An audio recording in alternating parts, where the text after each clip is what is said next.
नमस्कार। राजस्थान नाम सुनते ही क्या आता है जहन में? बड़े बड़े रेत के टीले, ऊंट और दूर दूर तक फैला रेगिस्तान, है ना? लेकिन क्या कहानी सिर्फ इतनी ही है?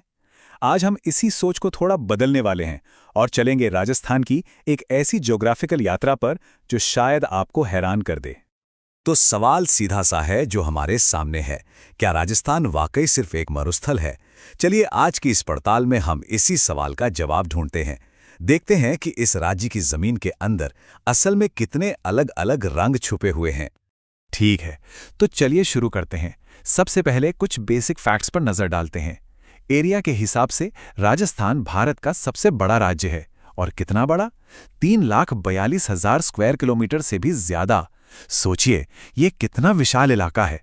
ये नंबर ही अपने आप में इसकी भव्यता को बयां कर देता है। और अब आती है सबसे दिलचस्प बात।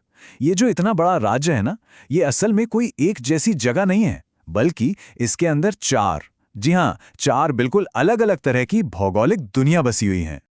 बिल्कुल, पूरे राजस्थान को हम 4 बड़े हिस्सों में, मतलब फिजियोग्राफिक रीजन्स में बांट सकते हैं। और कमाल की बात यह है कि हर हिस्से का अपना अलग ही मिजाज है, अपनी अलग पहचान है। तो फिर देर किस बात की, चलिए एक एक करके इन चारों की सैर पर निकलते हैं। सबसे पहले चलते हैं उस हिस्से में जिसे हम सब जानते हैं, पश्चिमी मरुस्थलीय प्रदेश। ये वही इलाका है जहां विशाल थार का रेगिस्तान फैला हुआ है। यहां आपको वो मशहूर बरखान देखने को मिलेंगे, मतलब आधे चांद के आकार के रेत के टीले जो हवा के साथ साथ अपनी जगह बदलते रहते हैं। जैसलमेर और बीकानेर जैसे मशहूर शहर इसी रेगिस्तान का दिल हैं। और हां, यहां की एक मुख्य नदी है लूनी। लेकिन एक मिनट, रेगिस्तान की बात चल रही थी और ये अचानक से एक नंबर सामने आ गया, 1722 मीटर। कोई अंदाजा लगा सकता है कि ये क्या हो सकता है? रेगिस्तान में इतनी ऊंचाई? जी हां, ये असल में राजस्थान के ही एक पहाड़ की चोटी की ऊंचाई है। ये ऊंचाई है गुरु शिखर की, अरावली पर्वतमाला की सबसे ऊंची चोटी। ये अरावली रेंज जो है ना, ये दुनिया की सबसे पुरानी पर्वत श्रृंखलाओं में से एक है और ये राज्य के ठीक बीच से गुजरती है, एक रीढ़ की हड्डी की तरह। और इसका काम सिर्फ रेगिस्तान को बाकी राज्य से अलग करना नहीं है, ये मानसून की हवाओं पर भी असर डालती है। और मशहूर सांभर झील, वो भी इसी रेंज के पास है।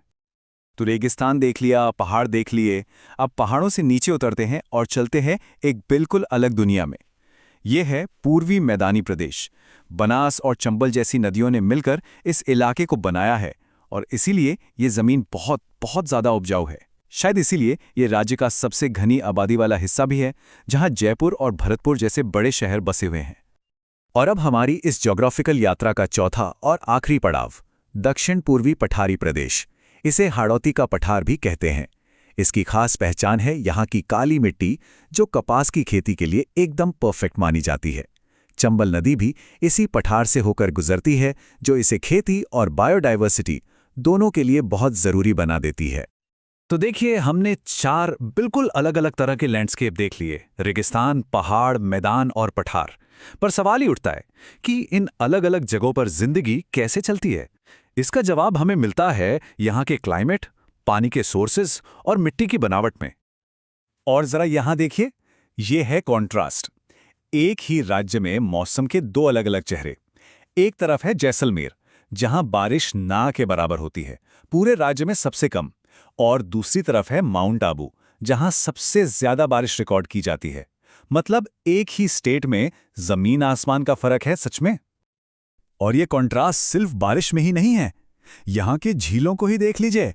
एक तरफ है सांभर झील, जो भारत की सबसे बड़ी इनलैंड सॉल्ट वाटर लेक है, मतलब खारे पानी की झील। और दूसरी तरफ है जैसमंद झील, जो राजस्थान की सबसे बड़ी मीठे पानी की झील है ना कमाल की बात? और इन सब के बीच यहाँ की नदियां इन अलग अलग इलाकों की लाइफलाइन है। लूणी, बनास, चंबल, माही, ये वो नदियां हैं जो अलग अलग हिस्सों को पानी पिलाती हैं और खेती को जिंदा रखती हैं। सीधी सी बात है, जैसी जमीन वैसी मिट्टी। यहां पर भी यही कहानी है। चारों ज्योग्राफिकल रीजन्स में मिट्टी भी अलग अलग तरह की मिलती है। जैसे रेगिस्तान में रेतीली मिट्टी है, तो मैदानी इलाकों में जलोढ़ मिट्टी, जिसे एल्यूवियल सॉइल कहते हैं।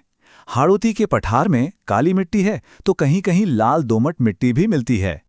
तो ये तो हो गई जमीन, पानी और मिट्टी की बात। लेकिन ये धरती सिर्फ इंसानों के लिए नहीं है, यहाँ कुदरत के भी कई अनमोल खजाने बसे हुए हैं। चलिए अब एक नजर डालते हैं यहाँ की वाइल्ड लाइफ और मिनरल वेल्थ पर। वाइल्ड लाइफ की बात करें तो राजस्थान का नाम बड़े सम्मान से लिया जाता है। रणथंभौर और सरिस्का के फेमस टाइगर रिजर्व्स और फिर भरतपुर का केवलादेव नेशनल पार्क, जिसे तो पक्षियों का स्वर्ग ही कहा जाता है। यहाँ प्रकृति अपने सबसे शानदार रूप में देखने को मिलती है। अब आते हैं उन खजानों पर जो जमीन के नीचे दबे हैं। सबसे पहले संगमरमर। और जब संगमरमर की बात हो तो मकराना का नाम कौन नहीं जानता। इसकी चमक पूरी दुनिया में मशहूर है। दूसरे नंबर पर है तांबा यानी कॉपर, और इसके लिए फेमस है खेतड़ी। पता है, यहाँ की खदानें इतनी पुरानी हैं कि इनका जिक्र सिंधु घाटी सभ्यता के समय से मिलता है। और फिर है जस्ता यानी जिंक, जिसके लिए उदयपुर का इलाका जाना जाता है। ये सब मिनरल्स मिलकर राजस्थान को भारत का एक बड़ा मिनरल प्रोड्यूसर बनाते हैं। कह सकते हैं कि ये राज्य की इकोनॉमी का एक मजबूत पिलर है। तो हमने जमीन देख ली, जंगल देख लिए, खनिज देख लिए, पर इन सब का यहाँ रहने वाले लोगों की जिंदगी पर क्या असर पड़ता है? अब ये समझना भी जरूरी है कि ये ज्योग्राफी यहाँ के समाज, खेती और कल्चर को कैसे शेप देती है। देखिए, यहाँ की खेतीबाड़ी पूरी तरह से यहाँ की जमीन और मौसम पर ही टिकी है। बाजरा, गेहूं, सरसों ये यहाँ की मेन फसलें हैं। खरीफ और रबी के मौसम में इन्हें उगाया जाता है और सिंचाई के लिए नहरों, कुओं और ट्यूबवेल का इस्तेमाल होता है।